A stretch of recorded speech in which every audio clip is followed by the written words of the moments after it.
রবীন্দ্র জয়ন্তী উপলক্ষে শুক্রবার গুয়াহাটির মাঝখোয়া আইটিএ প্রাঙ্গণে শব্দঘরের বিশেষ প্রদর্শনীমূলক অনুষ্ঠান।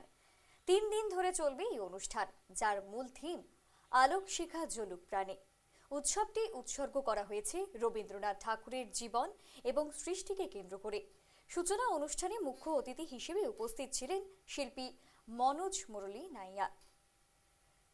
পয়লা বৈশাখ এবং রবীন্দ্রনাথের জন্মজয়ন্তীকে কেন্দ্র করে চিত্র, ভাবনা, বিন্যাস ও কর্মযজ্ঞ তুলে ধরা হয়েছে।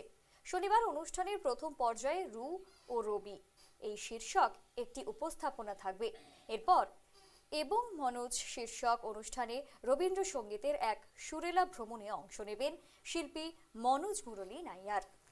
শেষের দিন অনুষ্ঠিত হবে একটি কর্মশালা, যেখানে রবীন্দ্রনাথের গানে শৈল্পিক ব্যাখ্যা বিষয়ে আলোচনা করবেন মনোজ মুরলী নাইয়ার।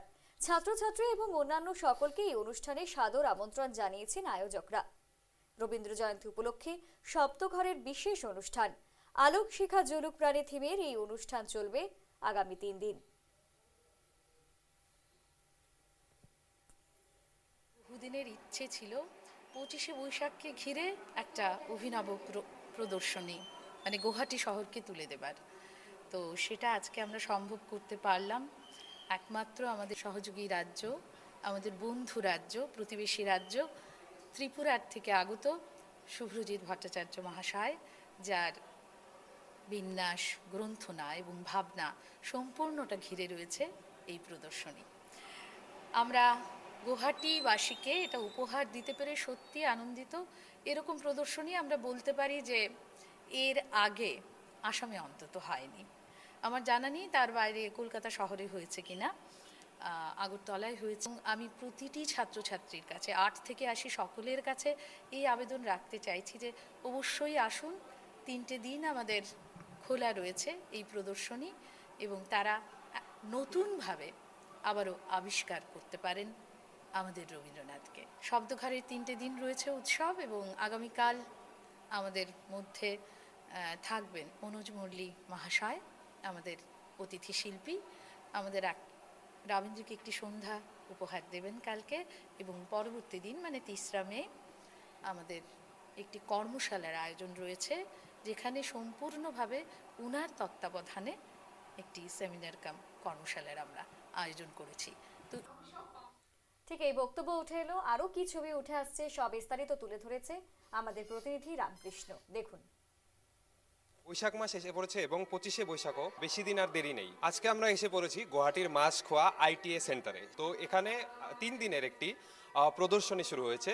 কবিগুরু রবীন্দ্রনাথ ঠাকুরের জীবনের সঙ্গে জড়িত বিভিন্ন জিনিসপত্র আপনারা এখানে দেখতে পারবেন। ওনার বিভিন্ন ছবি, তার সাথে সাথে বিভিন্ন সময়ে কাটানো বিভিন্ন মুহূর্তগুলো এখানে কিন্তু একটি অস্থায়ী মিউজিয়াম বানানো হয়েছে বা প্রদর্শনীর ব্যবস্থা করা হয়েছে। সেখানে কিন্তু তা কিন্তু প্রতিটি জিনিসই কিন্তু এখানে একের পর এক সুন্দরভাবে সাজিয়ে দেখানো হয়েছে। এখানে বিভিন্ন ধরনের চিঠিগুলো, তার সাথে সাথে রবীন্দ্রনাথ ঠাকুরের জন্মকুণ্ডলী এবং বিভিন্ন বয়সের, ছোট থেকে বড় হওয়া পর্যন্ত প্রতিটি বয়সের ছবি কিন্তু এখানে প্রদর্শনীতে রাখা হয়েছে। আমি ভিডিও জার্নালিস্ট অতুল দাকে দেখানোর জন্য বলবো যে বিভিন্ন জিনিস এখানে আছে, এবং তার সাথে সাথেই 3 দিনের অনুষ্ঠান কিন্তু এখানে হতে চলেছে, এবং এই অনুষ্ঠানের নাম হচ্ছে আলোক শিখা জ্বলুক প্রাণে। 1 মে থেকে এবং 3 মে পর্যন্ত এই অনুষ্ঠান হতে চলেছে, এবং এই অনুষ্ঠান চিরন্তন 25শে বৈশাখ একটি প্রদর্শনী, ভাবনা, বিন্যাস ও রূপায়ণ। তার সাথে সাথে কিন্তু এখানে বিভিন্ন ধরনের রবি ঠাকুর যে বিভিন্ন ধরনের গানগুলো লিখেছিলেন, তার সাথে সাথে গীতাঞ্জলি এবং বিশ্বভারতী শান্তিনিকেতনে কাটানো বিভিন্ন মুহূর্তগুলো কিন্তু এখানে কিন্তু কালেকশন হিসাবে রাখা হয়েছে। শান্তিনিকেতনের বিভিন্ন সময় এবং এখানে লেখা বহু দশক আগের শান্তিনিকেতন, রবি ঠাকুর লিখতে থাকা বা ওনার কাজে ব্যস্ত থাকা সময়ে সেই সময়ের মুহূর্তগুলো কিন্তু এখানে এক এক করে রাখা হয়েছে। তার সাথে সাথে আশ্রম বালিকাদের সঙ্গে রবীন্দ্রনাথ ঠাকুর। এবং আমি আরেকটা জিনিস দেখানোর জন্য বলবো, এখানে রবি ঠাকুর যখন গ্রীষ্মকালে শিলংয়ে যখন আসতেন সেই সময়ের মুহূর্ত এবং সেই সময়ের রবীন্দ্র স্মৃতিও কিন্তু এখানে আছে। এবং তার সাথে সাথে এই দিকটায় যদি দেখাই, শান্তিনিকেতনের এখানে বিভিন্ন ধরনের বইগুলো আছে, এবং তার সাথে সাথে গীতাঞ্জলি, যে গীতাঞ্জলির জন্য রবি ঠাকুর নোবেল পুরস্কার পেয়েছিলেন, সেই গীতাঞ্জলিও কিন্তু এখানে আছে। এবং তার সাথে সাথে খুব সুন্দরভাবে এখানে কিন্তু সাজিয়ে রাখা হয়েছে প্রতিটি জিনিসই। মণিপুরী নৃত্য সেখানে এই বিষয়েও কিন্তু বিভিন্নভাবে লেখা আছে।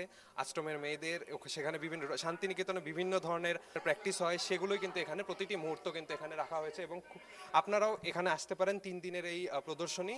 এবং এখানে আমি দু একজনের থেকে কথা বলারও চেষ্টা করব। রবীন্দ্রনাথ ঠাকুরের এক একটা জন্মদিন আমরা যেটা এখন এই প্রজন্মে দাঁড়িয়ে বলি যে 25শে বৈশাখ ভীষণ গুরুত্বপূর্ণ, কবির জন্মদিন, কিন্তু ওই জন্মদিনগুলোতে আসলে কি হতো, তিনি কি করতেন, তিনি কি খেতে পছন্দ করতেন, কি উপহার পেয়েছেন এক একটা জন্মদিনে, এবং তার ডিটেইলিং, তার জন্মদিনের পরে রবি ঠাকুরের শতবর্ষে, কবির 125 বছরে, কিংবা তার সার্ধ শতবর্ষে কি কি বই প্রকাশিত হয়েছে, কি কি মানে আমি যদি বলি যে স্মারক প্রকাশিত হয়েছে, বিভিন্ন কয়েন, কোমেমোরেটিভ কয়েন যেগুলোকে বলা হয়, ডাক টিকিট যেগুলো প্রকাশিত হয়েছে, তার সব কিছু তো আর আমি জানি না আমার এই জন্মে সংগ্রহ করা সম্ভব হবে কিনা, তবে যেখান থেকে যখন যেটা পেরেছি সংগ্রহ করেছি, এবং ওই সংগ্রহের তাগিদ আরও অনেকের মধ্যে ছড়িয়ে দিতে চেয়েছি। মানে এটা আমার একার সংগ্রহ নয়, সংগ্রহটা করেছি আমি একা, কিন্তু আমি মনে মনে বিশ্বাস করি যে এটা সবাই দেখুন।